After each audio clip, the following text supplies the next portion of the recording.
വിഖ്യാത English സാഹിത്യകാരനായ Rudyard Kipling എഴുതി 1888 പുറത്തുവന്ന ചെറുകഥയാണ് the man who would be king. British ഇന്ത്യയിൽ പട്ടാളത്തിലെ സേവനം അവസാനിച്ച ശേഷം തട്ടിപ്പിലേക്കും ചെറുമോഷണങ്ങളിലേക്കും തിരിയുന്ന രണ്ട് ബ്രിട്ടീഷ് സൈനികർ. പക്ഷേ അത്തരം തട്ടിപ്പുമായി ഇന്ത്യയിൽ തുടരാനാവില്ല എന്ന സ്ഥിതി വരുമ്പോൾ ഇരുവരും ഒരു വലിയ പദ്ധതി മെനയുന്നു. അങ്ങ് ദൂരെ ഒരു ദേശത്ത് വെള്ളക്കാരുടെ സാന്നിധ്യം അധികമില്ലാത്തൊരു നാട്ടിൽ പോയി അവിടുത്തെ രാജാക്കന്മാരാവുക. തുടർന്നുണ്ടാവുന്ന യാത്രയുടെയും ആ നാട്ടിലെത്തിയ ശേഷമുള്ള അവരുടെ അനുഭവങ്ങളുടെയും രസകരമായ കഥ പറയുന്ന ഈ ചെറുകഥയുടെ ചലച്ചിത്ര പതിപ്പാണ് 1975 പുറത്തുവന്ന the man who would be king.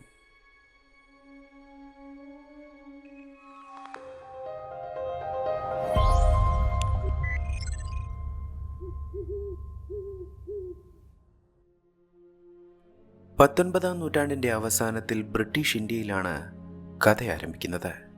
ലാഹോറിൽ നിന്ന് ജോധ്പൂരിലേക്ക് പോകാനായി തീവണ്ടി ടിക്കറ്റ് എടുക്കുന്നതിനിടയിലാണ് റുഡ്യാർഡ് കിപ്ലിംഗിന്റെ വാച്ച് പി.ജി. കാനഹാൻ എന്ന യുവാവ് മോഷ്ടിക്കുന്നത്. മോഷ്ടിച്ച വാച്ച് പരിശോധിക്കുമ്പോഴാണ് അതിൽ കൊടുത്തിരിക്കുന്ന ഫ്രീമേസൺ ചിഹ്നം പി.ജി. ശ്രദ്ധിച്ചത്. ഒരു ഫ്രീമേസനായ താൻ മറ്റൊരു ഫ്രീമേസന്റെ വാച്ച് മോഷ്ടിക്കുന്നത് അധാർമികമാണ് എന്ന് തിരിച്ചറിഞ്ഞ പി.ജി. അത് തിരികെ ഏൽപ്പിക്കാനായി കിപ്ലിംഗിന് പിന്നാലെ ഓടി. പരസ്പരമുള്ള ബഹുമാനവും വിശ്വാസവും സാഹോദര്യവുമാണല്ലോ ഫ്രീമേസൺ തത്വം. കിപ്ലിംഗിനൊപ്പം തീവണ്ടിയിൽ കയറിയ പി.ജിക്ക് താൻ മോഷ്ടിച്ചതാണ് ആ വാച്ച് എന്ന് പറഞ്ഞത് തിരിച്ചു കൊടുക്കാൻ മടിയായി. അവർക്ക് പിന്നാലെ ആ ട്രെയിനിൽ കയറിയ ആ ഇന്ത്യക്കാരന്റെ തലയിൽ അത് വെക്കാൻ തന്നെ പി.ജി. തീരുമാനിച്ചു. യാത്ര തുടങ്ങിയ ഉടൻ അയാൾ ആ മനുഷ്യനെ തീവണ്ടിക്ക് പുറത്തേക്ക് തള്ളിയിട്ട് നിങ്ങളുടെ വാച്ച് അയാൾ മോഷ്ടിച്ചു എന്ന് കിപ്ലിംഗിനോട് പറഞ്ഞു. വാച്ച് തിരികെ കിട്ടിയ കിപ്ലിംഗ് സന്തോഷവാനാവുകയും പി.ജിയുമായി പരിചയത്തിലാവുകയും ചെയ്തു. അങ്ങനെയാണ് അയാൾ ഒരു പട്ടാളക്കാരനായിരുന്നുവെന്ന് കിപ്ലിംഗിന് മനസ്സിലായത്. ആ സംസാരം അങ്ങനെ നീളുന്നതിനിടയിലാണ് തനിക്കൊരു സഹായം ചെയ്യാമോ എന്ന് പി.ജി. കിപ്ലിംഗിനോട് ചോദിച്ചത്. നിങ്ങൾ ജോധ്പൂരിലേക്ക് എത്തുമ്പോൾ അവിടെ ഒരു തീവണ്ടി ഉണ്ടാകുമെന്നും അതിൽ ഡാനിയൽ ഡ്രാവിട്ട് എന്ന തന്റെ സുഹൃത്തുണ്ടാകുമെന്നും കഴിയുമെങ്കിൽ അയാളോട് താൻ തെക്കോട്ട്, കൃത്യമായി പറഞ്ഞാൽ ബോംബെയിലേക്ക് പുറപ്പെട്ടിട്ടുണ്ട് എന്ന് പറയണമെന്നും പി.ജി. ആവശ്യപ്പെട്ടു. തന്റെ വാച്ച് ലാഹോർ സ്റ്റേഷനിൽ തന്നെ നഷ്ടമായിരുന്നുവെന്നും അതെടുത്തത് പി.ജി. തന്നെയാണെന്ന് അറിയാമായിരുന്നിട്ടും അയാൾക്ക് ആ സഹായം ചെയ്യാൻ തന്നെ കിപ്ലിംഗ് തീരുമാനിച്ചു. പി.ജി. പറഞ്ഞത് പ്രകാരം അയാൾ ജോധ്പൂരിൽ ആ തീവണ്ടിയിലുള്ള അയാളുടെ സുഹൃത്ത് ഡാനിക്ക് ആ സന്ദേശം കൈമാറുകയും ചെയ്തു. കിപ്ലിംഗ് പി.ജിയുടെ സുഹൃത്തും ഒരു ഫ്രീമേസണുമാണ് എന്ന് മനസ്സിലായപ്പോൾ തങ്ങൾ തെക്കോട്ട് പോകുന്നതിന്റെ ലക്ഷ്യം എന്താണ് എന്ന് ഡാനി കിപ്ലിംഗിനോട് പറഞ്ഞു. ദിഗംബറിലെ രാജ അയാളുടെ ഭാര്യയുടെ അമ്മയെ ക്രൂരമായി വധിച്ചിരിക്കുന്നു. ഇക്കാര്യം തങ്ങൾ പുറത്തറിയിക്കുമെന്ന് പറഞ്ഞ അയാളെ ഭീഷണിപ്പെടുത്തി പണം തട്ടുകയായിരുന്നു പി.ജിയുടെയും ഡാനിയുടെയും ലക്ഷ്യം. ഇത് കേട്ട് ചിരി വന്നുവെങ്കിലും നിങ്ങൾ ആരാണെന്ന് പറഞ്ഞാണ് രാജയെ ചെന്ന് കാണുന്നത് എന്നും രാജയെ ഭീഷണിപ്പെടുത്തിയ ശേഷം നിങ്ങൾ എങ്ങനെ ജീവനോടെ അവിടെ നിന്ന് പുറത്തു കിടക്കുമെന്നും കിപ്ലിംഗ് അയാളോട് ചോദിച്ചു.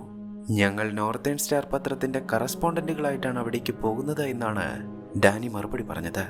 അപ്പോഴേക്കും മുന്നോട്ട് നീങ്ങിയിരുന്ന തീവണ്ടിയിലിരിക്കുന്ന ഡാനിയെ നോക്കി കിപ്ലിംഗ് ദേഷ്യത്തിൽ അലറി. നിങ്ങൾക്കതിന് സാധിക്കില്ല. ഞാനാണ് നോർത്തേൺ സ്റ്റാർ പത്രത്തിന്റെ കറസ്പോണ്ടന്റ്. താൻ എന്ന വ്യാജേന ഇരുവരും ആ തട്ടിപ്പ് നടത്തിയാൽ അവസാനം താൻ കുടുങ്ങുമെന്ന് മനസ്സിലായ കിപ്ലിംഗ് ഉടൻ തന്നെ ബ്രിട്ടീഷ് ഡിസ്ട്രിക്ട് കമ്മീഷണറെ ചെന്ന് കണ്ടു. വേഗം തന്നെ ഉത്തരവ് നൽകി ദിഗംബർ അതിർത്തിയിൽ നിന്ന് കമ്മീഷണർ അവരെ പിടികൂടുകയും ചെയ്തു. പക്ഷെ അപ്പോഴും അവർക്കെതിരെ പരാതി നൽകാത്തത് എന്താണ് എന്ന് കമ്മീഷണർ കിപ്ലിംഗിനോട് ചോദിച്ചു. അവർ വലിയ അബദ്ധത്തിലേക്കാണ് പോയി ചാടാൻ പോകുന്നത്. മാത്രമല്ല അവർ എന്നെ പോലെ ഫ്രീ മേസൺസ് ആണ്. സഹോദരങ്ങളെ സംരക്ഷിക്കുക എന്നത് മറ്റൊരു സഹോദരന്റെ കടമയാണല്ലോ. എന്നിരുന്നാലും ഇരുവരെയും പിന്നീട് ആ ഓഫീസിലേക്ക് കൊണ്ടുവന്നപ്പോൾ ഇരുവരുടെയും പേരിലുള്ള പരാതികൾ കമ്മീഷണർ അവരെ വായിച്ചു കേൾപ്പിച്ചു. കള്ളക്കടത്ത്, തട്ടിപ്പ്, ഭീഷണി തുടങ്ങിയ ഒരുപാട് പരാതികൾ ഇതിനോടകം തന്നെ അവരുടെ പേരിൽ ഉണ്ടായിട്ടുണ്ട്. വർഷങ്ങൾ ജയിലിൽ കിടക്കാൻ ഇത് തന്നെ ധാരാളം. ഭീഷണിയുടെ സ്വരത്തിൽ കമ്മീഷണർ ഇത് പറഞ്ഞപ്പോ നോർത്തേൺ സ്റ്റാർ പത്രത്തിന്റെ എഡിറ്ററുടെ സഹോദരിയും ഒരു ഉയർന്ന ഗവൺമെന്റ് ഉദ്യോഗസ്ഥനും തമ്മിലുള്ള ബന്ധം ഞങ്ങൾക്കറിയാമായിരുന്നിട്ടും ഞങ്ങൾ അത് പറഞ്ഞ് ആരെയും ഭീഷണിപ്പെടുത്തിയിട്ടില്ല എന്നും ഒരു പത്രത്തിലും അത് പ്രസിദ്ധീകരിച്ചിട്ടില്ല എന്നും ഡാനിയും പി.ജിയും അയാളോട് പറഞ്ഞു. തന്നെക്കുറിച്ച് തന്നെയാണ് അവർ പറഞ്ഞത് എന്ന് മനസ്സിലാക്കിയ കമ്മീഷണർക്ക് അവർക്കെതിരെ പിന്നീട് നടപടിയെടുക്കാനുള്ള ധൈര്യമുണ്ടായില്ല.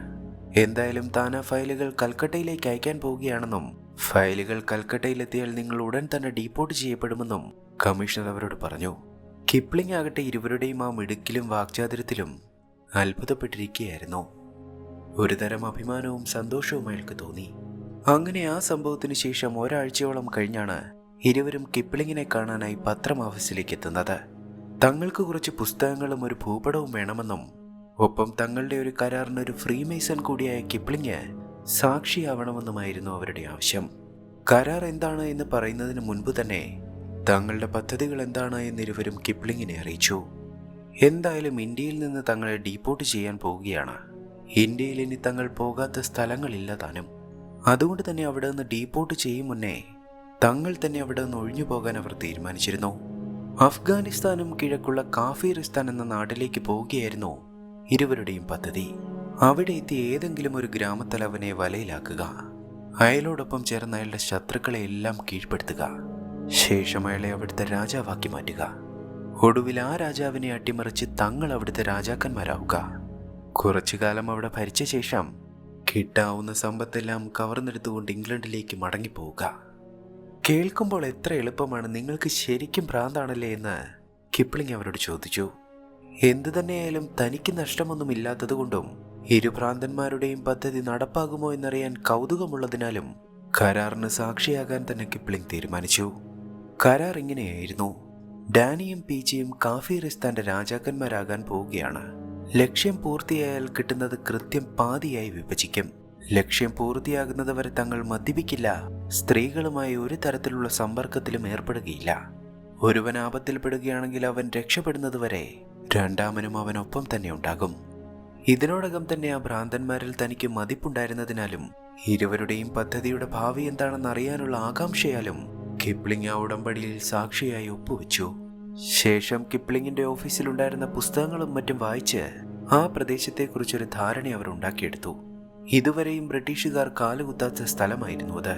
BC 328 അലക്സാണ്ടർ ചക്രവർത്തി പിടിച്ചെടുത്ത പ്രദേശം. പക്ഷെ ഇന്ന് ആ നാട്ടിലെ ജനസംഖ്യയെക്കുറിച്ചോ അവിടുത്തെ മനുഷ്യരെക്കുറിച്ചോ അവർ ആരാധിക്കുന്ന ദൈവത്തെക്കുറിച്ചോ ആർക്കും യാതൊരു ധാരണയും ഉണ്ടായിരുന്നില്ല. അങ്ങനെ പിന്നെയും ഒരാഴ്ച കൂടി കഴിഞ്ഞാണ് കിപ്ലിംഗ് ഇരുവരെയും ജോധ്പൂരിലെ ആ തെരുവിൽ കാണുന്നത്. ഇരുവരും അപ്പോൾ ബ്രിട്ടീഷ് വേഷത്തിലായിരുന്നില്ല. ഒരു കൂട്ടം മുസ്ലിങ്ങൾക്കൊപ്പം ഖൈബർ പാസ് കടക്കുകയായിരുന്നു അവരുടെ ലക്ഷ്യം. അതുകൊണ്ട് തന്നെ തങ്ങൾ ബ്രിട്ടീഷുകാരാണ് എന്ന് മനസ്സിലാവാതെ ഇരിക്കാൻ മുസ്ലിങ്ങളുടെ ഇതുപോലെയുള്ള വേഷം ധരിച്ചായിരുന്നു അവരവിടെ ഇരുന്നിരുന്നത്. തങ്ങളുടെ തയ്യാറെടുപ്പുകൾ കിപ്ലിംഗിനോട് അവർ വിശദീകരിച്ചു. യാത്രയിൽ ആവശ്യമായിരുന്ന സാധനങ്ങൾക്കൊപ്പം ഒരുപാട് റൈഫിളുകളും ബുള്ളറ്റുകളും അവർ കയ്യിൽ കരുതിയിരുന്നു. അങ്ങനെ ഇരുവർക്കും ഭാഗ്യം നേർന്ന് കിപ്ലിംഗ് ഇരുവരെയും യാത്രയാക്കി. പക്ഷേ പോകും മുൻപ് തന്റെ മേസൺ സഹോദരങ്ങൾക്ക് സമ്മാനമായി തന്റെ ഫ്രീമേസൺ ചിഹ്നം പതിച്ച സ്വർണ്ണ ലോക്കറ്റും കിപ്ലിംഗ് സമ്മാനിച്ചു.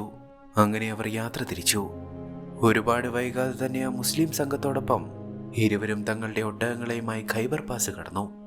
ജയ്ദലാക്ക് വരെ ഇരുവരും ആ സംഘത്തോടൊപ്പം തന്നെ യാത്ര ചെയ്തു. ഒടുവിൽ അവരോട് യാത്ര പറഞ്ഞിരുവരും കാഫീറിസ്ഥാൻ ലക്ഷ്യമാക്കി മറ്റൊരു വഴി തിരിഞ്ഞു. ആഴ്ചകളോളം അവർ ആ വരണ്ട പർവ്വതങ്ങളിലൂടെയും മരുഭൂമിയിലൂടെയും യാത്ര തുടർന്നു. സുരക്ഷിതമല്ല എന്ന് തോന്നുന്ന പ്രദേശങ്ങളിൽ അവർ പകൽ മലയിടുക്കുകളിൽ ഒളിച്ചിരുന്ന് ഇരുട്ട് വീണ ശേഷം മാത്രമാണ് യാത്ര തുടർന്നത്. അഫ്ഗാനികളെയായിരുന്നു അവർ കൂടുതൽ ഭയപ്പെട്ടിരുന്നത്. പക്ഷേ എങ്കിലും പ്രശ്നങ്ങളൊന്നും കൂടാതെ ഇരുവരും സിന്ധു നദീതീരത്തേക്ക് എത്തുക തന്നെ ചെയ്തു. നദിയിലപ്പോൾ ശക്തമായ ഒഴുക്കുണ്ടായിരുന്നതുകൊണ്ട് തന്നെ ഒട്ടകങ്ങളെയുമായി തങ്ങൾക്ക് അക്കരെ കടക്കാൻ കഴിയില്ല എന്നവർ തിരിച്ചറിഞ്ഞു. പക്ഷേ തങ്ങൾക്ക് മുന്നോട്ട് പോയേ പറ്റൂ എന്നുള്ളതിനാൽ തന്നെ ഒട്ടകങ്ങളെ അവിടെ ഉപേക്ഷിക്കാൻ തന്നെ അവർ തീരുമാനിച്ചു. കയ്യിൽ കരുതിയിരുന്ന ആട്ടിൻ തോലുകൾ ഊതി വീർപ്പിച്ച് കൂട്ടിക്കെട്ടി അതിനു മുകളിൽ തങ്ങളുടെ സാമഗ്രികളും വെച്ച് നദിയിലെ ഒഴുക്കിലേക്ക് അവർ ഇറങ്ങി. ശക്തമായ ഒഴുക്കിൽ അവർ താഴേക്ക് ഒഴുകിയെങ്കിലും ഒരുവിധം നീന്തിയവർ അക്കരെ കടക്കുക തന്നെ ചെയ്തു. ഇത്രയും സാധനങ്ങളും ചുമന്നിനി എങ്ങനെ മുന്നോട്ടു പോകുമെന്ന് കരുതി നിൽക്കുമ്പോഴാണ് ഒരു 5 അഫ്ഗാനികൾ കഴുതപ്പുറത്ത് അവർക്ക് അടുത്തേക്ക് വരുന്നത് അവർ കാണുന്നത്. ഇത് കണ്ടപ്പോൾ തന്നെ പീച്ചി ഒരു വെടിയുണ്ട എടുത്ത് വായിലിട്ടു. ശേഷം കയ്യിലുണ്ടായിരുന്ന ഈന്തപ്പഴങ്ങൾ കഴിച്ചതിന്റെ കുരു തുപ്പാൻ ആരംഭിച്ചു. അഫ്ഗാനികൾ കൊള്ളക്കാരാണ് എന്നും തങ്ങളുടെ തോക്കുകൾ കിട്ടിയാൽ അവർ തിരികെ തരില്ല എന്നും ഇരുവർക്കും അറിയാമായിരുന്നു. പതിയെ അവർ അടുത്തേക്ക് വന്നവരെ പരിശോധിക്കാൻ ആരംഭിച്ചു. ഇരുവരും പ്രശ്നങ്ങളൊന്നും ഉണ്ടാക്കാതെ അവരോട് സഹകരിച്ചു. പക്ഷെ അവർ തോക്കുകൾ ഉണ്ടായിരുന്ന പെട്ടി പരിശോധിക്കാൻ തുടങ്ങിയതും പീച്ചി വായിലുണ്ടായിരുന്ന വെടിയുണ്ട തീയിലേക്ക് തുപ്പി. അത് പൊട്ടിച്ചിതറുന്ന ശബ്ദം കേട്ട് ശ്രദ്ധ തിരിഞ്ഞ അഫ്ഗാനികളെ ഡാനി തോക്കിനടിച്ചു വീഴ്ത്തി. 5 പേരെയും അടിച്ചു വീഴ്ത്തിയ ശേഷം അവരുടെ കഴുതകളെയുമായി ഇരുവരും മുന്നോട്ട് യാത്ര തിരിച്ചു.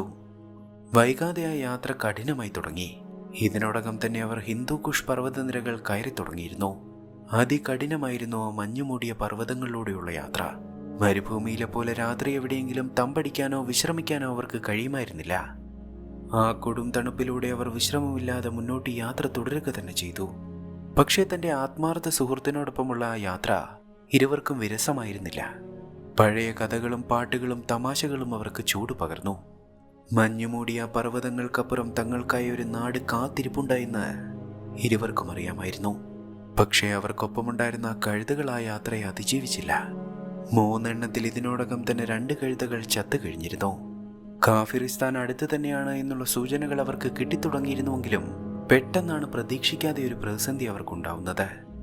തങ്ങൾക്ക് കടക്കേണ്ടിയിരുന്ന ഒരു പാലം അവരവിടേക്ക് എത്തുമ്പോഴേക്കും തകർന്നു കഴിഞ്ഞിരുന്നു.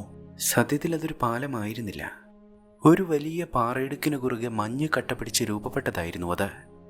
ഇനി എന്ത് ചെയ്യുമെന്നറിയാതെ അവർ തൊട്ടടുത്തുള്ള പാറയിടുക്കിൽ തന്നെ തമ്പടിക്കാൻ തീരുമാനിച്ചു. ആ മലയിടുക്ക് കടന്നു കഴിഞ്ഞാൽ തങ്ങൾക്ക് ലക്ഷ്യസ്ഥാനത്തേക്ക് എത്താനാവുമെന്ന് ഇരുവർക്കും അറിയാമായിരുന്നു. എന്തെങ്കിലും ഒരു മാർഗം കണ്ടെത്താനായി പുറത്തേക്ക് ഇറങ്ങാൻ പോലും കഴിയാത്ത തരത്തിലുള്ള മഞ്ഞുവീഴ്ചയായിരുന്നു അപ്പോൾ. പക്ഷേ അതൊരു അനുഗ്രഹമാകുമെന്ന് അവർ ഒട്ടും പ്രതീക്ഷിച്ചിരുന്നില്ല. അല്പനേരത്തിന് ശേഷം ആ മലമുകളിൽ നിന്ന് അവർ വലിയൊരു ശബ്ദം കേട്ടു. ഒരു വലിയ ഹിമപാതമായിരുന്നു അത്. ശക്തിയായ ആ ഹിമപാതം താഴേക്ക് പതിച്ച ആ പാറയിടുക്കിനെ മൂടി. കുറച്ച് നിമിഷങ്ങൾ കൊണ്ട് തന്നെ തടസ്സപ്പെട്ട ആ മാർഗം അവർക്ക് മുന്നിൽ തെളിഞ്ഞു വന്നു. പ്രകൃതി ഒരുക്കിയ പ്രതിസന്ധി പ്രകൃതി തന്നെ നീക്കിയിരിക്കുന്നു. ഒട്ടും തന്നെ വൈകിക്കാതെ അവർ വീണ്ടും മുന്നോട്ട് യാത്ര തിരിച്ചു. ശേഷിച്ച കഴുതയും ചത്തതോടെ തങ്ങളുടെ സാമഗ്രികൾ വലിച്ചുകൊണ്ട് പോകേണ്ടി വന്നുവെങ്കിലും അധികം വൈകാതെ തന്നെ അവർ മലകൾക്കപ്പുറം കാഫിറിസ്ഥാനിലേക്ക് എത്തുക തന്നെ ചെയ്തു. ഉയരെ ആ മലമുകളിൽ നിന്ന് താഴേക്ക് നോക്കി അതാ നമ്മുടെ സാമ്രാജ്യമെന്ന് ഇരുവരും നെടുവേർപ്പെട്ടു. മലയിറങ്ങി താഴേക്ക് എത്തുമ്പോൾ ഒരു പറ്റം സ്ത്രീകളും കുട്ടികളും ഒരു പുഴയുടെ തീരത്ത് വസ്ത്രങ്ങൾ കഴുകുന്നതും ഉണക്കാനിടുന്നതുമാണ് അവർ കാണുന്നത്. പക്ഷെ അപ്രതീക്ഷിതമായ ഒരു സംഘം ആ സ്ത്രീകളെയും കുട്ടികളെയും ആക്രമിക്കാനായി പുഴയോരത്തേക്കെത്തി. ആ മനുഷ്യരവരെ ആക്രമിക്കാൻ തുടങ്ങിയതും പെട്ടെന്ന് തന്നെ ഡാനിയും പീച്ചിയും തങ്ങളുടെ തോക്കുകളെടുത്ത് അക്രമികളെ ഓരോരുത്തരെയായി വെടിവെച്ചിടാൻ ആരംഭിച്ചു. ഒരുപാട് പേർ വെടിയേറ്റ് വീഴുകയും ശേഷിച്ചവർ പിന്തിരിഞ്ഞോടുകയും ചെയ്തതോടെ ഡാനിയും പീച്ചിയും പുഴയോരത്തേക്ക് ഇറങ്ങി വന്ന് വെടിയേറ്റ ഒരുവനെ പിടികൂടി. ശേഷം അവർ അവനെയുമായി പോകുന്നത് അവരുടെ ശത്രുഗ്രാമത്തിലേക്കാണ്. പക്ഷേ പ്രതീക്ഷയ്ക്ക് വിപരീതമായി അവർ അവിടേക്ക് എത്തുമ്പോൾ ആ ഗ്രാമത്തിലെ ആളുകൾ മുകളിൽ നിന്ന് അവരെ അമ്പെയ്ത് ആക്രമിക്കുകയാണ് ചെയ്തത്. പക്ഷേ പെട്ടെന്നൊരുവൻ അക്കൂട്ടത്തിൽ നിന്ന് നിങ്ങൾ ഇംഗ്ലീഷുകാരാണോ എന്ന് വിളിച്ചു ചോദിച്ചു. തങ്ങൾ ഇംഗ്ലീഷുകാരാണ് എന്ന് മറുപടി പറഞ്ഞപ്പോൾ അയാൾ കോട്ടയ്ക്ക് മുകളിൽ നിന്ന് താഴേക്കിറങ്ങി വന്നു. അയാൾ ഒരു ഗൂർഖയായിരുന്നു. റൈഫിൾമാൻ മെച്ചേന്ദ്ര ബഹദൂർ ഗുറങ്ക്. ബില്ലി എന്നായിരുന്നു അയാളുടെ വിളിപ്പേര്. ബ്രിട്ടീഷ് സേനയിലെ കേണൽ റോബർട്ട്സണും സംഘത്തിനുമൊപ്പം ജിയോഗ്രാഫിക് സർവേക്കായി പുറപ്പെട്ടതായിരുന്നു അയാൾ. പക്ഷേ ആ പർവ്വതമുകളിലെ കൊടും തണുപ്പിൽ കേണൽ റോബർട്ട്സണും സംഘവും കൊല്ലപ്പെട്ടിരുന്നു. ശേഷിച്ചതാകട്ടെ ബില്ലി മാത്രമാണ്. ഞാൻ നിങ്ങളെ ഇവിടുത്തെ ഗ്രാമമുഖ്യനെ പരിചയപ്പെടുത്താമെന്ന് പുതിയ സാഹിബുമാരെ കിട്ടിയ സന്തോഷത്തിൽ ബില്ലി അവരോട് പറഞ്ഞു. തോക്കുമായി ഡാനിയും പീച്ചിയും ആ ഗ്രാമത്തിലേക്ക് പ്രവേശിക്കുമ്പോൾ ഭയന്ന ആ ഗ്രാമത്തിലെ ആളുകളെല്ലാം ഓടി ഒളിച്ചു. അക്കൂട്ടത്തിൽ ഊട്ട എന്ന പേരായ അവരുടെ ഗ്രാമമുഖ്യനുമുണ്ടായിരുന്നു. ഒറ്റ നോട്ടത്തിൽ തന്നെ അയാളൊരു ഭീരുവാണ് എന്ന് ഇരുവർക്കും മനസ്സിലായി. ബില്ലിയാണ് അവർക്കെല്ലാം തർജ്ജമ ചെയ്തു കൊടുത്തത്. തങ്ങൾ ആകാശത്ത് നിന്ന് വന്നവരാണ് എന്ന് തമാശയ്ക്ക് ഡാനി പറഞ്ഞപ്പോൾ അത് വിശ്വസിച്ച ഊട്ട വെറുമൊരു ഭീരു മാത്രമല്ല, ഒരു വിഡ്ഢി കൂടിയാണ് എന്ന് അവർ തിരിച്ചറിഞ്ഞു. തങ്ങൾക്കെന്തായാലും കാര്യങ്ങൾ കൂടുതൽ എളുപ്പമാകുമെന്ന് ഇരുവരും ഉറപ്പിച്ചു. പീച്ചി തന്റെ റൈഫിൾ ഉപയോഗിച്ചൊരു പക്ഷിയെ വെടിവെച്ചിരുന്നത് കണ്ടതോടെ ശരിക്കും അവർ ആകാശത്ത് നിന്ന് വന്ന മനുഷ്യർ തന്നെയാണ് എന്ന് അക്കൂട്ടർ ഉറപ്പിച്ചു. പിന്നീട് ഇരുവരും അവരോട് ചോദിച്ചത് അവരുടെ ശത്രുഗ്രാമങ്ങളെക്കുറിച്ചാണ്. ശത്രുക്കളെ കൊണ്ട് വലിയ പ്രശ്നമാണ് എന്നും അവരെപ്പോഴും ആക്രമിക്കുമെന്നും ഊട്ട പറഞ്ഞപ്പോൾ എപ്പോഴും വലിയ പോരാട്ടങ്ങൾ അവിടെ നടക്കാറുണ്ടായെന്നാണ് ഇരുവരും കരുതിയത്. ഊട്ടയുടെ ഗ്രാമത്തിന്റെ പേര് റഹബ് എന്നായിരുന്നു. ശത്രുഗ്രാമത്തിന്റെ പേരാകട്ടെ ബാഷ്കൈ എന്നും. ബാഷ്കയിലെ ആളുകൾ തങ്ങളുടെ കന്നുകാലികളെയും സ്ത്രീകളെയും മോഷ്ടിക്കുമെന്നും തങ്ങൾ കുളിച്ചുകൊണ്ടിരിക്കുമ്പോൾ പുഴയുടെ മുകളിൽ നിന്ന് മൂത്രമൊഴിക്കുമെന്നുമൊക്കെയാണ് ഊട്ട പരാതി പറഞ്ഞത്. തങ്ങൾ കരുതിയതുപോലെ അവിടെ പോരാട്ടങ്ങളൊന്നും നടക്കുന്നില്ല എന്ന് മനസ്സിലായപ്പോൾ നമുക്ക് ബാഷ്കയിലെ ആളുകളെ യുദ്ധം എന്താണെന്ന് പഠിപ്പിച്ചു കൊടുക്കാമെന്ന് ഇരുവരും ഊട്ടയോട് പറഞ്ഞു. നിങ്ങൾ കൊല്ലുന്ന ഓരോ ബാഷ്കയ്ക്കും ഞാൻ 2 ആടുകളെ വെച്ച് തരാമെന്ന് ഊട്ട അവരോട് പറഞ്ഞു. എന്തിനാണ് ഓരോരുത്തരെയായി കൊല്ലുന്നത്? നമുക്ക് ആ ഗ്രാമം മുഴുവൻ ഇങ്ങ് പിടിച്ചെടുക്കാമെന്ന് ഡാനിയും പീച്ചിയും ഊട്ടയോട് പറഞ്ഞു. ആ ഗ്രാമം പിടിച്ചെടുത്തു കഴിഞ്ഞാൽ അതിനപ്പുറമുള്ള ഗ്രാമം, അതിനുശേഷം അതിനുമപ്പുറമുള്ള ഗ്രാമം, ഒടുവിൽ ഈ കാഫിറിസ്ഥാനിലെ ഗ്രാമങ്ങളെല്ലാം നിങ്ങളുടെ കാൽക്കീഴിൽ ഞങ്ങൾ കൊണ്ടുവരുമെന്നും ലോകം നിങ്ങളെ മഹാനായ ഊട്ട എന്ന് വാഴ്ത്തുമെന്നും ഡാനിയും പീച്ചിയും ഊട്ടയോട് വാഗ്ദാനം ചെയ്തു. ആകാശത്ത് നിന്നെത്തിയ സാഹിബുമാർ തന്റെ ശത്രുക്കളെ എല്ലാം കീഴ്പ്പെടുത്തി തന്നെ രാജാവാക്കാമെന്ന് വാക്ക് തരുന്നു. ഇതിലും കൂടുതൽ ഭീരുവായ ഊട്ടയ്ക്ക് മറ്റെന്ത് ലഭിക്കാനാണ്? എന്തു തന്നെയായാലും അന്ന് തന്നെ ഊട്ട അവർക്കൊരു വിരുന്നൊരുക്കി. നൃത്തവും പാട്ടുമൊക്കെയായി ഗംഭീരമായൊരു വിരുന്ന്. ഊട്ട വിളമ്പിയ മദ്യം കഴിക്കാൻ തുടങ്ങുമ്പോഴാണ് തങ്ങളുടെ ഉടമ്പടിയെക്കുറിച്ച് അവർ ഇരുവരും ഓർത്തത്. ഇരുവരും മദ്യം താഴെ വെച്ചപ്പോ നിങ്ങൾക്ക് ഇഷ്ടമുള്ള സ്ത്രീകളെ ഈ ഗ്രാമത്തിൽ നിന്ന് തിരഞ്ഞെടുത്തുകൊള്ളാൻ ഊട്ട അവരോട് പറഞ്ഞു. പക്ഷേ ഉടമ്പടി പ്രകാരം അതും അവർക്ക് നിഷിദ്ധമായിരുന്നു എന്നുള്ളതുകൊണ്ട് തന്നെ ഇരുവരും ആരെയും തിരഞ്ഞെടുത്തില്ല. നിങ്ങളെ രാജാവാക്കിയ ശേഷം അത് ഞങ്ങൾക്ക് അത്തരം സൗഭാഗ്യങ്ങളെന്ന് ഇരുവരും ഊട്ടയോട് പറഞ്ഞു. അപ്പോഴാണ് ഒരു കൂട്ടം യുവാക്കൾ അവിടെ ഒരു കായിക വിനോദത്തിൽ ഏർപ്പെടുന്നത്. ഒറ്റ നോട്ടത്തിൽ കുതിരപ്പുറത്തിരുന്ന് പന്ത് തട്ടുന്ന പോളോ പോലെ ഒരു വിനോദമായിരുന്നു അത്. പക്ഷെ അതിനുപയോഗിച്ചിരുന്ന പന്തിലൊരു അസ്വാഭാവികത ഇരുവർക്കും തോന്നി. പിന്നീടാണതവർ പിടികൂടിയ ആ ഭാഷ്ക യുവാവിന്റെ തലയായിരുന്നുവെന്ന് ബില്ലി അവരോട് പറയുന്നത്. അങ്ങനെ പിറ്റേ ദിവസം തന്നെ അവർ പട്ടാള പരിശീലനം ആരംഭിച്ചു. ഗ്രാമത്തിലെ ആരോഗ്യമുള്ള യുവാക്കളെ തിരഞ്ഞെടുത്ത് ബ്രിട്ടീഷ് പട്ടാളമുറകൾ അവർ ആ യുവാക്കളെ പരിശീലിപ്പിക്കാൻ ആരംഭിച്ചു. അനുസരണയാണ് ഡാനിയും പീച്ചിയും ആ യുവാക്കളെ ആദ്യം പഠിപ്പിച്ചത്. ഒരു നല്ല പട്ടാളക്കാരൻ എപ്പോഴും അനുസരണയുള്ളവനായിരിക്കണം. രാജാവിനും നാടിനും വേണ്ടി ഏത് ദൗത്യവും ഏറ്റെടുക്കുന്നവനായിരിക്കണം. അങ്ങനെ പിറ്റേന്ന് ആ പരിശീലനം വാൾപ്പയറ്റിലേക്കും റൈഫിൾ ഉപയോഗിക്കുന്നതിലേക്കും നീണ്ടു. ബ്രിട്ടീഷ് ആർമിയിലായിരിക്കുമ്പോൾ തങ്ങൾ ആർജിച്ച അറിവും മുറകളുമെല്ലാം ഇരുവരും ആ യുവാക്കളെ പഠിപ്പിച്ചു. മാസങ്ങൾ നീണ്ട പരിശീലനങ്ങൾക്കൊടുവിൽ അങ്ങനെ ആ ദിവസം വന്നെത്തി. ഭാഷ്കൈ ഗ്രാമം ആക്രമിക്കുന്ന ദിവസം. പീച്ചിക്കും ഡാനിക്കും പിന്നാലെ എർഹബ് പോരാളികൾ മാർച്ച് ചെയ്ത് വരുന്നത് കണ്ട് ഭാഷ്കൈ യുവാക്കൾ തങ്ങളുടെ അമ്പുകളും വില്ലുകളുമായി അവർക്കടുത്തേക്ക് പാഞ്ഞെടുത്തു. ഒരു വശത്ത് തോക്കുകളുമായി പോരാളികൾ മുൻനിരയിലേക്ക് വന്നു. മറ്റൊരു വശത്ത് ഭാഷ്കൈ യുവാക്കൾ മുഖംമൂടികൾ ധരിച്ച് കൊമ്പും കുഴലുകളും ഊതിയവരെ ഭയപ്പെടുത്താൻ ശ്രമിച്ചു. അങ്ങനെ ആ പോരാട്ടം ആരംഭിക്കാൻ തുടങ്ങുമ്പോഴാണ് വെളുത്ത വസ്ത്രധാരികളായ ഒരു കൂട്ടം സന്യാസിമാർ ആ പോരാട്ട ഭൂമിക്ക് നടുവിലൂടെ നടന്നവിടേക്ക് വരുന്നത്. ഉടൻ തന്നെ ഇരുവശത്തുമുള്ള സൈനികർ ബഹുമാന സൂചകം നിലത്ത് വീണുകിടന്നു. പക്ഷെ അപ്പോഴും ആ സന്യാസിമാർ ഇതൊന്നും കാണാതെ തങ്ങളുടെ കണ്ണുകൾ പൂട്ടിയിരുന്നതായി ഇരുവരും ശ്രദ്ധിച്ചു. ഒരു പോരാട്ടം നടക്കാൻ പോവുകയായിരുന്നിട്ട് കൂടിയും ഇരുവശങ്ങളിലും സൈനികർ നിലത്ത് വീണുകിടന്ന് ബഹുമാനം പ്രകടിപ്പിക്കുന്നത് കണ്ട് പീച്ചിക്കും ടാനിക്കും കാര്യമൊന്നും മനസ്സിലായില്ല. അവർ കാഫിറിസ്ഥാന്റെ വിശുദ്ധ നഗരമായ സിക്കന്ദർഗുള്ളിൽ നിന്നുള്ള സന്യാസിമാരാണ് എന്നും ഭൂമിയിൽ നടക്കുന്ന മോശമായതൊന്നും കാണാതെ ഇരിക്കാൻ വേണ്ടിയാണ് അവർ കണ്ണുകൾ പൂട്ടിയിരിക്കുന്നത് എന്നും തിരിച്ച് സിക്കന്ദർഗുള്ളിൽ എത്തും വരെ അവർ കണ്ണുകൾ തുറക്കുകയില്ല എന്നും ബില്ലിയാണ് അവരോട് പറഞ്ഞത്.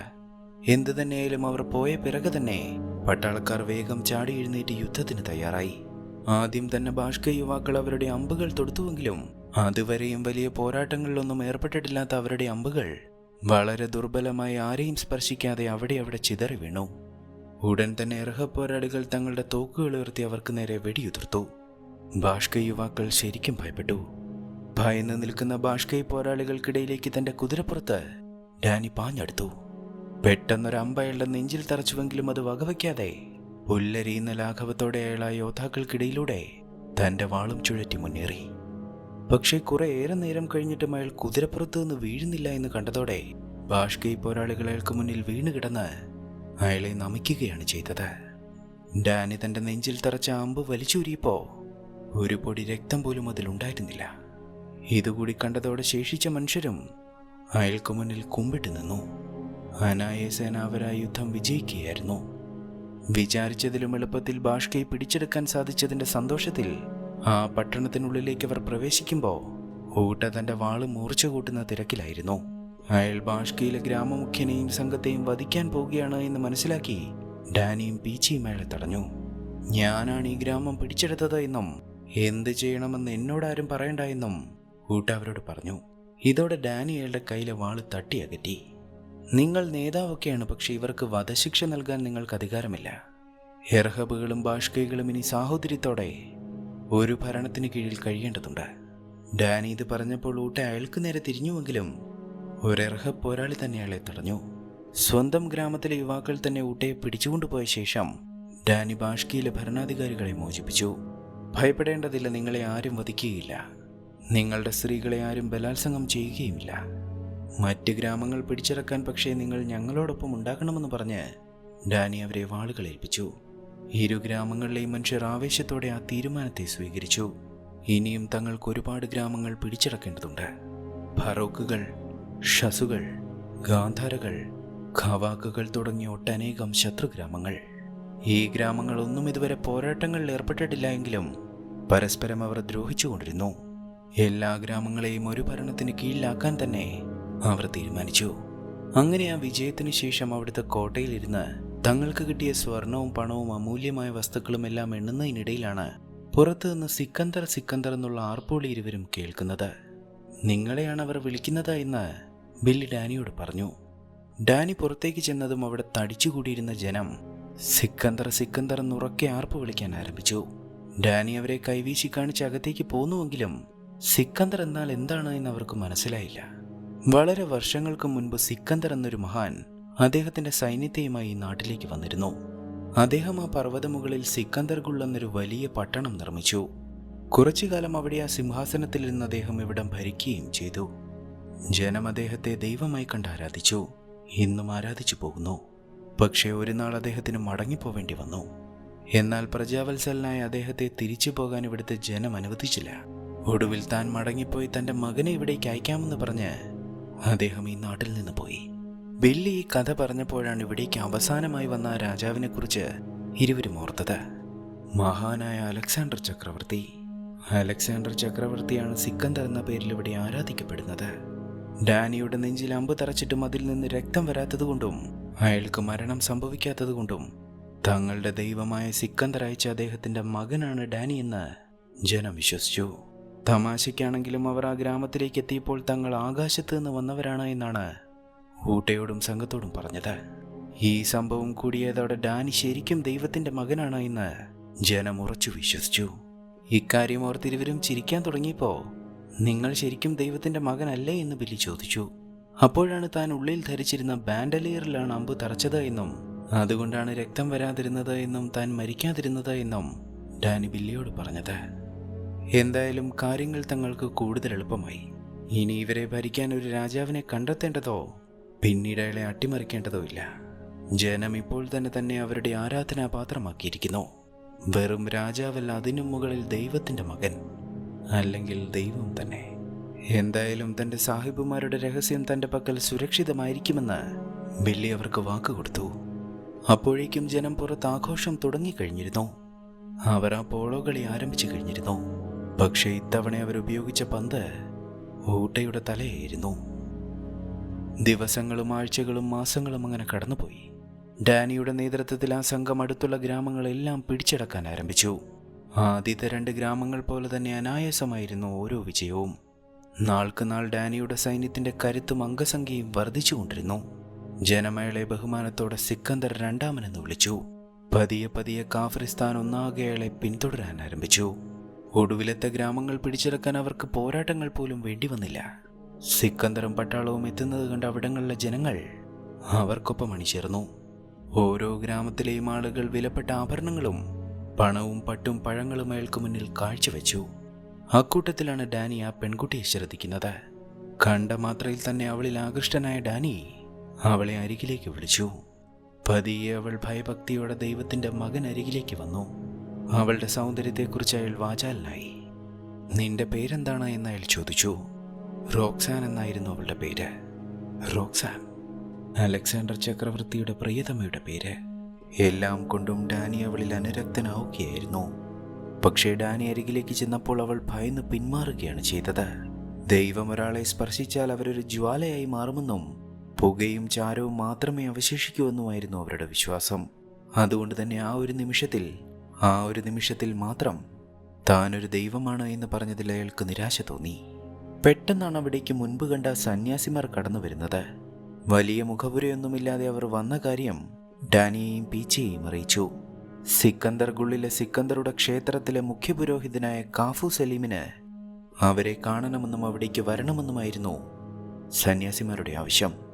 ദൈവത്തിന്റെ മകനായ എന്നെ ഒരു പുരോഹിതൻ അയാൾക്കരികിലേക്ക് വിളിക്കുന്നോ?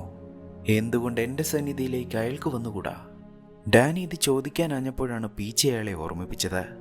ഈ കണ്ട ജനമെല്ലാം വിശ്വസിച്ചിട്ടും ഇത്രയും ധാർഷ്ട്യത്തോടെ അയാൾ നമ്മെ അയാൾക്കരികിലേക്ക് വിളിക്കുന്നുണ്ടെങ്കിൽ അതിനർത്ഥം കാഫു സലീം എന്ന അവരുടെ പുരോഹിതനും ഈ സന്യാസിമാരും നമ്മുടെ നുണ വിശ്വസിച്ചിട്ടില്ല എന്നാണ്. വിശ്വസിച്ചിരുന്നുവെങ്കിൽ അവർ എന്നേ ദൈവത്തിന്റെ മകനെ കാണാൻ ഇവിടേക്ക് വന്നേനെ. പോകാതിരുന്നാൽ അത് വീണ്ടും സംശയങ്ങൾക്കിടവയ്ക്കുകയുള്ളൂ എന്ന് മനസ്സിലാക്കിയ ഇരുവരും സിക്കന്ദർഗുള്ളിലേക്ക് പോകാൻ തന്നെ തീരുമാനിച്ചു. അങ്ങനെ പീച്ചിക്കും ബില്ലിക്കുമൊപ്പം ഡാനി ആ സന്യാസിമാരെ പിന്തുടർന്ന് സിക്കന്ദർഗുള്ളിലേക്ക് പുറപ്പെട്ടു. അതിമനോഹരമായ ആ ഭൂപ്രകൃതിയിലൂടെ ഏറെ ദൂരം സഞ്ചരിച്ച് ആ പർവ്വതമുകളിലെത്തിയപ്പോൾ ദൂരെ അവർക്ക് ആ നഗരം ദൃശ്യമായി. തങ്ങൾ അതുവരെ അവിടെ കണ്ടത് കണക്കുള്ള മൺകെട്ടുകളും കുടിലുകളുമായിരുന്നില്ല അത്. വലിയ കൊട്ടാരങ്ങൾ കണക്കുള്ള നിർമ്മിതികളുള്ള വിശാലമായൊരു വിശുദ്ധ നഗരം. അവിടെയുള്ളവർ എന്തായാലും നിസ്സാരക്കാരായിരിക്കില്ല എന്നിരുവരും തിരിച്ചറിഞ്ഞു. സന്യാസിമാർ അവരെ ആ നഗരത്തിനുള്ളിലേക്ക് ആനയിച്ചു. അനേകം കൽപ്പടവുകളുള്ള കൊട്ടാരം കണക്കുള്ള ക്ഷേത്രത്തിനു മുന്നിൽ സന്യാസിമാരവരെ നിർത്തി. അവിടെ അവർ ആകാശമുട്ട ഉയരമുള്ള വലിയ ഒറ്റക്കണ്ണുള്ളൊരു ആരാധനാമൂർത്തിയുടെ പ്രതിമ കണ്ടുവെങ്കിലും അതാരാണ് എന്നിരുവർക്കും മനസ്സിലായില്ല. നിങ്ങൾ ആവശ്യപ്പെട്ടതുപോലെ ഇതാ ഞാനിവിടേക്ക് വന്നിരിക്കുന്നു, ഇനി എന്താണ് എന്ന് ഡാനി ചോദിച്ചപ്പോൾ ആ പടവുകൾക്ക് മുകളിലേക്ക് ഒരു വൃദ്ധസന്യാസി കടന്നു വന്നു, കാഫു സലീം. ശേഷം അയാൾ ഡാനി അരികിലേക്ക് വിളിച്ച അയാളുടെ കയ്യിലുണ്ടായിരുന്ന അമ്പ്, ഡാനിയുടെ നെഞ്ചിലെന്ന് തറച്ച അതേ അമ്പ് പരിശോധിക്കാൻ ആരംഭിച്ചു. അത് ശരിക്കും അമ്പ് തന്നെയാണ് എന്ന് മനസ്സിലായതോടെ ഡാനിയോട് അയാൾ തറയിൽ ഒരിടത്ത് നിൽക്കാൻ ആവശ്യപ്പെട്ടു. തെല്ലൊരു സംശയത്തോടെ ഡാനി അതനുസരിച്ചപ്പോ പെട്ടെന്നൊരുവൻ അമ്പും വില്ലുമായി അവിടേക്ക് കടന്നു വന്നു. ഡാനിക്ക് നേരെ അമ്പയിക്കുകയാണ് അയാളുടെ ലക്ഷ്യമെന്ന് മനസ്സിലാക്കി പീച്ചി മുകളിലേക്ക് വന്ന അയാളെ തള്ളി മാറ്റിയതും സന്യാസിമാർ ചുറ്റും നിന്നും ഇരുവരെയും പിടികൂടി. ഡാനി യഥാർത്ഥത്തിൽ ദൈവപുത്രനാണോ അയാളുടെ ശരീരത്തിൽ ചോര പൊടിയുമോ എന്നറിയുകയായിരുന്നു സന്യാസിമാരുടെ ലക്ഷ്യം. കാഫു സലീം പെട്ടെന്ന് തന്റെ വാളുയർത്തിയപ്പോ സന്യാസിമാർ ഡാനിയുടെ യൂണിഫോം അഴിച്ച് അയാളുടെ നെഞ്ച് തുറന്ന് കാണിച്ചു കൊടുത്തു. പക്ഷേ പെട്ടെന്ന് കാഫു സലീം തന്റെ വാള് താഴ്ത്തുകയാണ് ചെയ്തത്. ഡാനിയുടെ കഴുത്തിൽ കിടന്ന മാലയിലെ ലോക്കറ്റ് കണ്ട അയാൾ ഞെട്ടി. കിപ്ലിംഗ് സമ്മാനിച്ച മേസൺ ചിഹ്നം പതിച്ച അതേ ലോക്കറ്റ്. പെട്ടെന്ന് അയാൾ ഉൾപ്പെടെയുള്ള സന്യാസിമാർ എല്ലാം ഡാനിക്ക് മുന്നിൽ മുട്ടുകുത്തി. തന്റെ മാല തന്നെയാണ് അതിന് കാരണമെന്ന് ഡാനി തിരിച്ചറിഞ്ഞു. ശേഷം കാഫു സലീം അവിടെ ഉണ്ടായിരുന്നൊരു കൽഫലകം ഉയർത്തിക്കാട്ടി. അതിനുള്ളിൽ ഉണ്ടായിരുന്നതും അതേ ചിഹ്നമായിരുന്നു. ഇതെങ്ങനെ ഇവിടെ വന്നു എന്നിരുവരും അത്ഭുതപ്പെട്ടു. നൂറ്റാണ്ടുകൾക്ക് മുൻപ് സിക്കന്ദർ അവിടെ നിന്ന് മടങ്ങുമ്പോൾ അവിടെ രേഖപ്പെടുത്തി വെച്ചതായിരുന്നു അത്. കാഫു സലീമിനെ പോലെ വളരെ കുറച്ച് സന്യാസി ശ്രേഷ്ഠന്മാർക്കല്ലാതെ മറ്റാർക്കും അതിനെക്കുറിച്ച് അറിവുണ്ടായിരുന്നില്ല. ഇപ്പോഴിതാ അതേ അടയാളം പതിച്ച മാലയും ധരിച്ച ഒരാൾ ആകാശത്ത് നിന്ന് വന്നിരിക്കുന്നു. ഡാനി ശരിക്കും തങ്ങളുടെ ദൈവമായ സിക്കന്ദറിന്റെ മകൻ തന്നെയാണ് എന്ന് സന്യാസിമാരും വിശ്വസിച്ചു. സിക്കന്ദർ ഗുള്ളിന്റെയും കാഫിറിസ്ഥാന്റെയും അധികാരം അയാളെ ഏൽപ്പിക്കാൻ തന്നെ സന്യാസിമാർ തീരുമാനിച്ചു. പിറ്റേ ദിവസം തന്നെ പരമാധികാരിയായി ഡാനിയുടെ സ്ഥാനാരോഹണം നടന്നു. അവർ ആ സ്വർണ്ണ കിരീടം ഡാനിയെ ധരിപ്പിച്ചു. പിന്നീട് അവർ പീച്ചിയെയും ഡാനിയെയും കൂട്ടിക്കൊണ്ടുപോയത് ആ ക്ഷേത്രത്തിന്റെ നിലവറകളിലേക്കാണ്. അതിനുള്ളിലെ കാഴ്ച അവർക്ക് വിശ്വസിക്കാനായില്ല. നൂറ്റാണ്ടുകൾക്ക് മുൻപ് അലക്സാണ്ടർ അവിടം വിട്ടു പോകുമ്പോൾ അവരെ ഏൽപ്പിച്ച നിധിശേഖരമായിരുന്നു അത്. ഒരു വലിയ മുറി നിറയെ സ്വർണവും വജ്രവും വൈഡൂര്യവും തുടങ്ങി വിലമതിക്കാനാവാത്തത്രയും സമ്പത്ത്.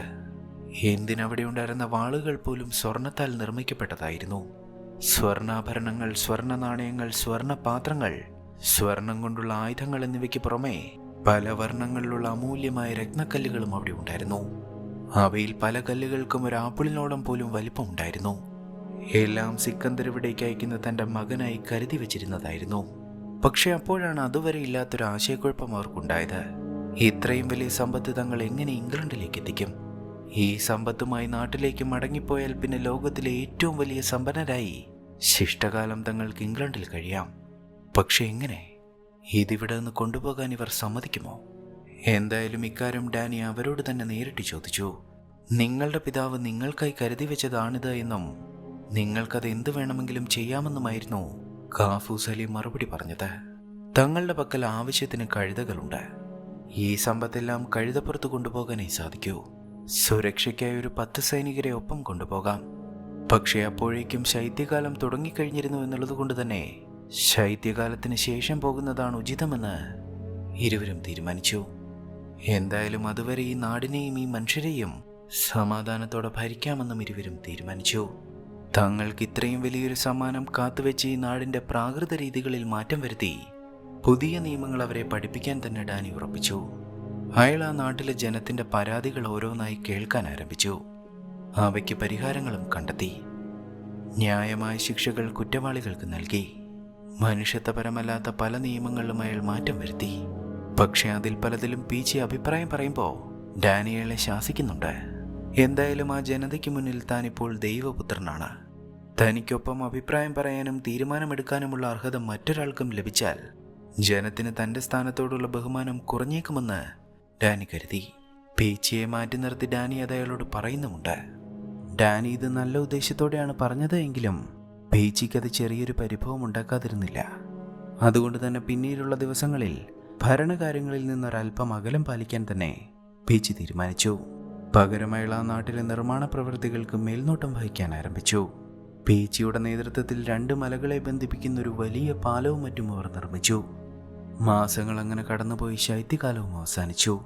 ഒരിക്കൽ പേച്ചി ഡാനിക്കടുത്തേക്ക് എത്തി ഇംഗ്ലണ്ടിലേക്ക് മടങ്ങിപ്പോകുന്നതിനെ കുറിച്ച് സംസാരിച്ചു. പക്ഷേ അപ്പോൾ ഡാനി പറഞ്ഞത് താൻ മടങ്ങിപ്പോകുന്നില്ല എന്നാണ്. ഒന്ന് ആലോചിച്ചു നോക്കൂ പേച്ചി, ലാഹോറിലെ ആ ട്രെയിൻ സ്റ്റേഷനിൽ ആയിരക്കണക്കിന് മനുഷ്യർക്കിടയിൽ നിന്ന് നീ മോഷ്ടിച്ചത് കിപ്ലിങ്ങിൻ്റെ വാച്ചാണ്. നമ്മൾ അങ്ങനെ അയാളുമായി പരിചയത്തിലായി. ഇവിടേക്ക് പുറപ്പെടും മുൻപ്, ഇവിടേക്ക് പുറപ്പെടുന്ന അവസാന നിമിഷത്തിൽ നമുക്ക് ഈ ഫ്രീമേസൺ ചിഹ്നം അയാൾ സമ്മാനമായി നൽകി. അതിവിടെ നമ്മുടെ ജീവൻ രക്ഷിച്ചു, എന്നെ ദൈവപുത്രനാക്കി മാറ്റി. ഒന്ന് ആലോചിച്ചു നോക്കൂ, ഇവിടെ എത്താൻ പ്രകൃതി പോലും നമുക്ക് കൂട്ടുനിന്നില്ലേ? എന്ത് ചെയ്യണമെന്ന് ആലോചിച്ച് നിൽക്കുമ്പോഴാ ഹിമപാതം ഉണ്ടായില്ലായിരുന്നുവെങ്കിൽ നമ്മളിവിടെ എത്തുമായിരുന്നോ? അന്ന് ആ പോരാട്ടത്തിനിടയിൽ ആ അമ്പ് കൃത്യമായി എൻ്റെ ബാൻഡലിയറിൽ തറച്ചില്ലായിരുന്നുവെങ്കിൽ നമ്മളിപ്പോൾ ഇവിടെ ഉണ്ടാകുമായിരുന്നോ? എല്ലാം ഒരു നിമിത്തമായാണ് എനിക്ക് തോന്നുന്നത്. അലക്സാണ്ടറുടെ മകനു വേണ്ടി കാത്തിരുന്ന ഈ നാടിനു വേണ്ടി ദൈവം നമ്മെ ഇവിടേക്ക് പറഞ്ഞയച്ചതാണെങ്കിലോ? ജന്മം കൊണ്ടല്ല എങ്കിലും അലക്സാണ്ടറുടെ മകൻ്റെ സ്ഥാനം ദൈവം എനിക്ക് തന്നതാണെങ്കിലോ? ഇംഗ്ലണ്ടിലേക്ക് മടങ്ങിച്ചെന്നാൽ നമുക്ക് കിട്ടാൻ പോകുന്ന ബഹുമാനം നമ്മളോടുള്ളതായിരിക്കില്ല, പകരം നമ്മുടെ സമ്പത്തിനോടായിരിക്കും. പക്ഷേ ഇവിടെയുള്ള മനുഷ്യർ നൂറ്റാണ്ടുകളോളം ആ സമ്പത്ത് നമുക്കായി കാത്തുവെച്ചു. ഈ മനുഷ്യർ നമ്മെ സ്നേഹിക്കുന്നു, നമ്മെ ബഹുമാനിക്കുന്നു, നമ്മുടെ വാക്കുകൾക്കായി കാത്തു നിൽക്കുന്നു. ഇതെൻ്റെ നിയോഗമാണെന്നാണ് ഞാൻ കരുതുന്നത്. ഒരു സുന്ദരിയെ വിവാഹം കഴിച്ച് എനിക്കുണ്ടാവുന്ന എൻ്റെ തലമുറകൾ ഈ നാട് അനേകകാലം ഭരിക്കുന്നതായി ഞാൻ സ്വപ്നം കാണുന്നു. ഡാനി ഇങ്ങനെ പറഞ്ഞപ്പോൾ തങ്ങളുടെ കരാറിനെ കുറിച്ചാണ് പേച്ചി ചോദിച്ചത്. ആ കരാറ് പ്രകാരം സ്ത്രീകളുമായി സമ്പർക്കം പാടില്ല എന്നറിയില്ലേ? പേച്ചി ഇങ്ങനെ ചോദിച്ചപ്പോൾ ലക്ഷ്യം കാണുന്നത് വരെ ആ കരാറിന് സാധുതയുള്ളൂ എന്നും നമ്മളിപ്പോൾ തന്നെ ലക്ഷ്യം കണ്ടു കഴിഞ്ഞുവെന്നുമാണ് ഡാനി മറുപടി പറഞ്ഞത്. ഡാനിയുടെ പെട്ടെന്നുള്ള മാറ്റം കണ്ട് അയാൾ തമാശ പറയുകയാണെന്നാണ് പേച്ചി കരുതിയത്. എങ്കിലും അതങ്ങനെ ആയിരുന്നില്ല. ഡാനി കാര്യം പറയുകയാണ് എന്ന് മനസ്സിലായപ്പോൾ പേച്ചിക്ക് നല്ല ദേഷ്യം വന്നു. ഇത് നിയോഗമൊന്നുമല്ല, ഭാഗ്യം നമ്മെ തുണച്ചതുകൊണ്ട് മാത്രമാണ് നമ്മൾ ഇവിടെ വരെ എത്തിയത്. നിനക്കിവിടെ നിൽക്കണമെങ്കിൽ നിന്നുകൊള്ളൂ, ഞാൻ തിരികെ പോവുകയാണെന്ന് പറഞ്ഞ് പേച്ചി പുറത്തേക്കിറങ്ങി. പേച്ചി പിണങ്ങിയെങ്കിലും അന്ന് തന്നെ ഡാനി തൻ്റെ തീരുമാനങ്ങൾ സന്യാസിമാരെ അറിയിച്ചു. എൻ്റെ പിതാവ് അദ്ദേഹത്തിൻ്റെ കർത്തവ്യങ്ങൾ പൂർത്തിയാക്കാൻ എന്നെ ഇവിടേക്ക് അയച്ചു. എനിക്ക് ശേഷവും ഈ നാട് ഭരിക്കാൻ ഇവിടെ ഒരു ഭരണാധികാരി ഉണ്ടാവേണ്ടതുണ്ട്. എനിക്ക് പുതിയ പരമ്പര ഉണ്ടാവേണ്ടതുണ്ട്. അതിനാൽ തന്നെ ഖവാക്കിലെ റൊക്സാനെ വിവാഹം കഴിക്കാനാണ് ഞാൻ തീരുമാനിച്ചിരിക്കുന്നത്. പക്ഷേ ഇത് കേട്ട ഉടൻ ആ സന്യാസിമാർ അതിനെ എതിർക്കുകയാണ് ചെയ്തത്. ഒരു ദൈവത്തിന് എങ്ങനെയാണ് കേവലം മർത്തിയായ ഒരു സ്ത്രീയെ വിവാഹം കഴിക്കാനാവുക എന്ന് സന്യാസിമാർ ചോദിച്ചു. ദൈവം സ്പർശിച്ചാൽ അവൾ ജ്വാലയായി മാറുകയില്ല എന്നായിരുന്നു ആ സന്യാസിമാരുടെ സംശയം. എന്നെ നിങ്ങൾ സ്പർശിച്ചിട്ടില്ലേ? നിങ്ങൾ ജ്വാലയായി മാറിയോ?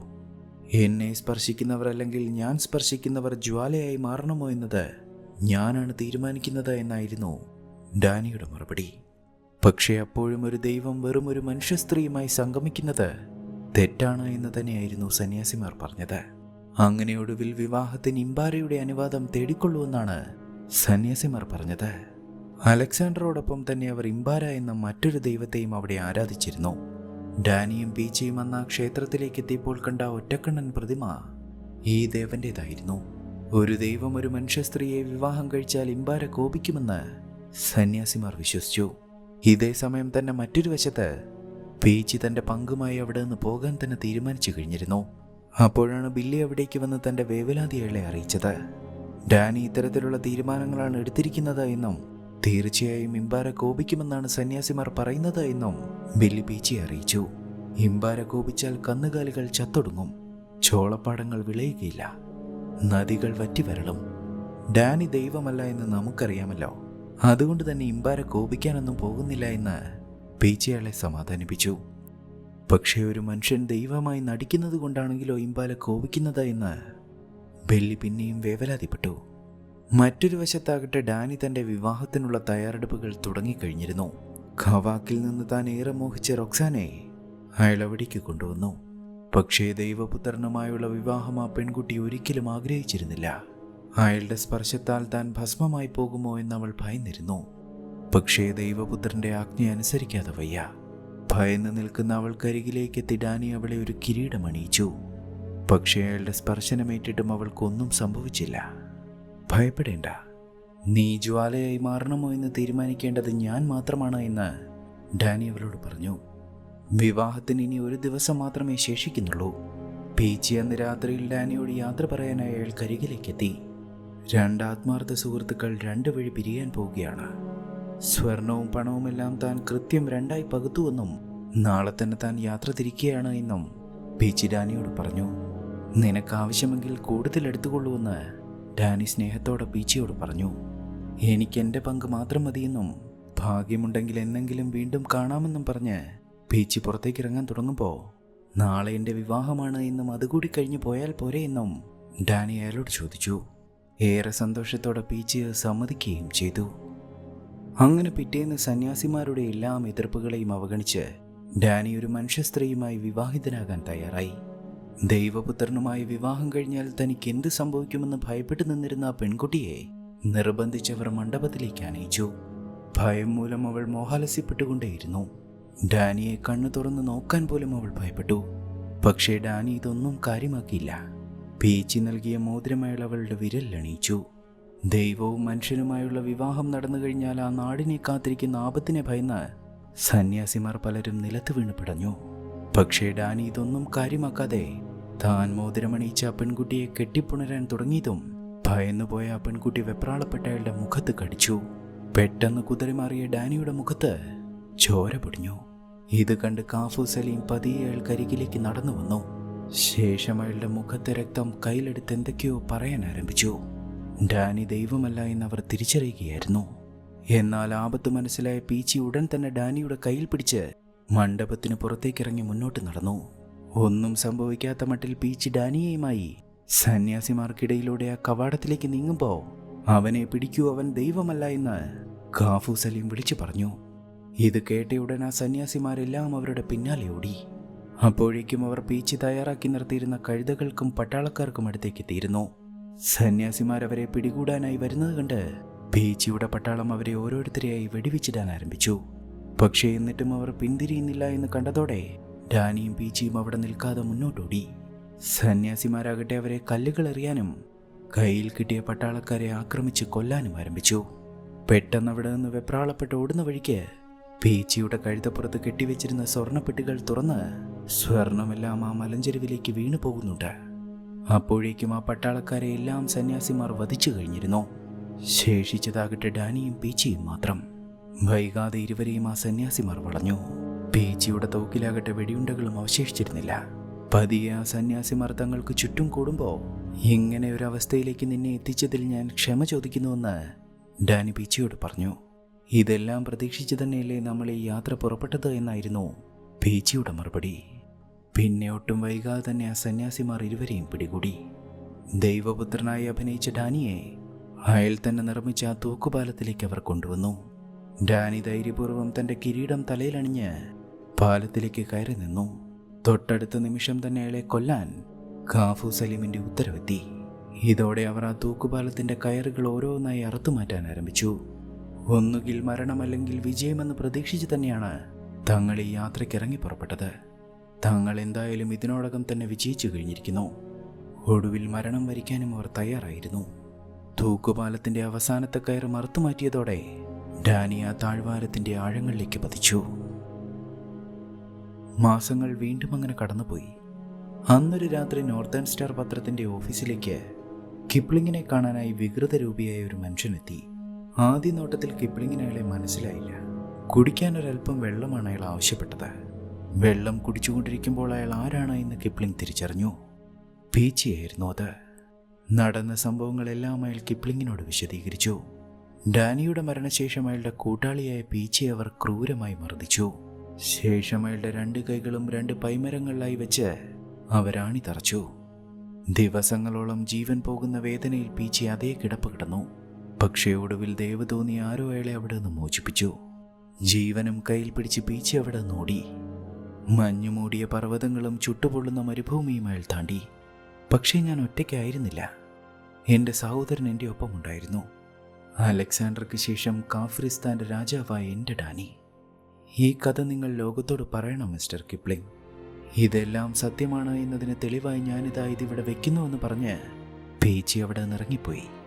പീച്ചി അവിടെ വെച്ച ആ കെട്ട് കിപ്ലിംഗ് പതിയെ അഴിച്ചു നോക്കി. സ്വർണ്ണ കിരീടം ധരിച്ചൊരു ശിരസായിരുന്നു അത്. തൻ്റെ സഹോദരനെ അവിടെ ഉപേക്ഷിച്ചു പോകാൻ പീച്ചിക്ക് മനസ്സ് വന്നിരുന്നില്ല.